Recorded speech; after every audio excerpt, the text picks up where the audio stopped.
अपने भाषण में आपने कांग्रेस की निंदा की है और कांग्रेस को तोड़ने की अपील भी। कोई कैबिनेट मिनिस्टर ऐसा भाषण कैसे दे सकता है? यह बतौर प्रधानमंत्री मेरे ऊपर, उप प्रधानमंत्री के ऊपर हमला है। अगर मिनिस्टर ऐसा सोचेंगे और बोलेंगे तो कैबिनेट की सामूहिक जिम्मेदारी का क्या होगा? देश के पहले प्रधानमंत्री जवाहरलाल नेहरू और doctor B.R. Ambedkar Hindu code bill के दो सबसे बड़े समर्थक थे, लेकिन दोनों के बीच हमेशा गहरे मतभेद थे और ये मतभेद इतने बढ़ गए थे कि लोग कहने लगे थे कि बिल पास भी होगा या फिर नहीं। एबीपी न्यूज के शो प्रधानमंत्री में उस वक्त की घटना का पूरा ब्यौरा बताया गया है। Doctor B.R. आम्बेडकर उस वक्त हिंदू कोड बिल को काफी अहमियत दे रहे थे, लेकिन दूसरी तरफ उन्होंने कांग्रेस पार्टी और हिंदू रीति रिवाज का विरोध बंद नहीं किया। 1951 के मई महीने में दिल्ली में मौजूद तमाम राजदूतों की मौजूदगी में उन्होंने हिंदू रीति नीति की निंदा की और लोगों से बौद्ध धर्म अपनाने की अपील की। इससे हिंदू कोड बिल पर माहौल और गर्म हो गया। संसद का अगला सत्र सितंबर में होना था। 10 अगस्त 1951 को अंबेडकर ने पंडित नेहरू को चिट्ठी लिखी। प्रिय पंडित नेहरू जी, मेरी तबीयत मुझे और मेरे डॉक्टरों को काफी परेशान कर रही है।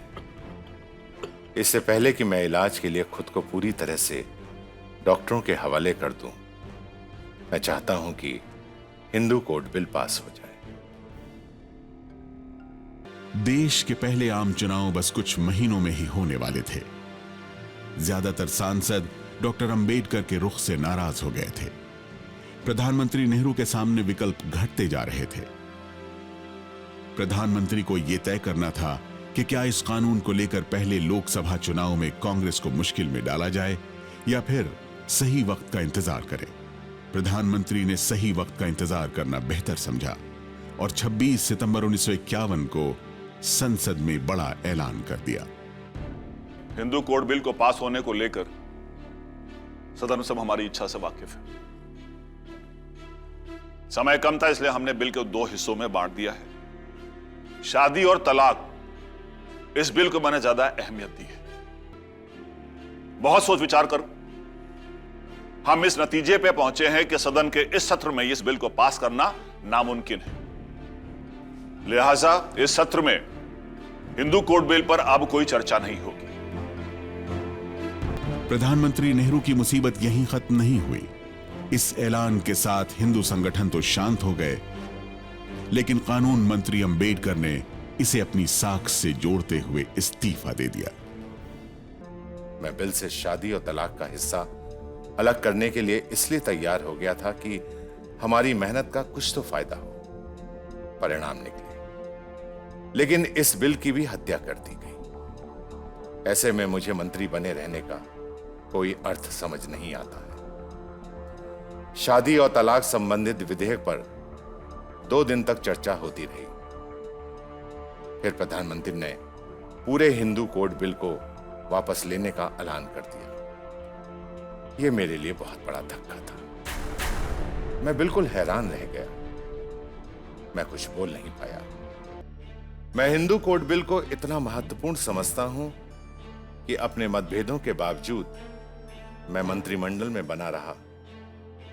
इसलिए अगर मुझसे कुछ गलती हुई भी है तो भी भलाई करने की नीयत ही रही है।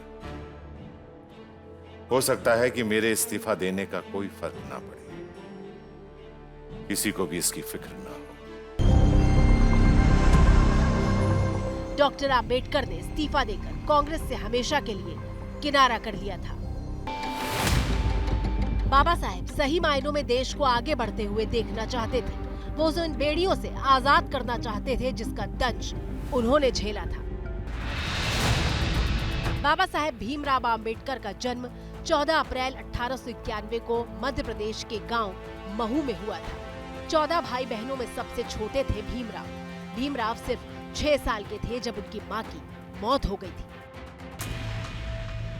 डॉक्टर आम्बेडकर का बचपन बेहद परेशानियों में गुजरा। सिर पर गरीबी और एक अछूत जाति में जन्म होने का बोझ उठाकर आम्बेडकर स्कूल पहुंचे थे। अपने 14 भाई बहनों में सिर्फ आम्बेडकर स्कूल की परीक्षा में सफल हुए और बड़े स्कूल में दाखिला पाया। आम्बेडकर मुंबई के गवर्नमेंट हाई स्कूल एल्फिंस्टोन के पहले दलित छात्र थे। 1907 में मैट्रिक परीक्षा पास की और फिर बम्बई विश्वविद्यालय पहुंचे। भारत के किसी भी कॉलेज में दाखिला पाने वाले वो पहले व्यक्ति थे जिस पर अछूत होने का तमगा लगा हुआ था। पढ़ाई में तेज होने के बावजूद उन्हें दूसरे बच्चों के बराबर नहीं समझा जाता था। अछूत बच्चों की तरह ही उन्हें क्लास में एक तरफ बैठाया जाता था। स्कूल में पानी पीना तो दूर, पानी के बर्तन को छूने की इजाजत तक नहीं थी। टीचर्स भी उन पर ध्यान नहीं देते थे और ना ही उनकी कोई मदद करता था। लेकिन बाबा साहेब रुके नहीं। उन्होंने इतनी ऊंची उड़ान भरी कि वो देश ही नहीं दुनिया के लिए मिसाल बन गए। देश आजाद हुआ तो कांग्रेस के नेतृत्व वाली सरकार में पहले कानून मंत्री बने और उन्हें स्वतंत्र भारत का नया संविधान लिखने के लिए संविधान मसौदा समिति का अध्यक्ष बनाया गया। For exclusive and insightful videos, subscribe to our new channel ABP Live Premium.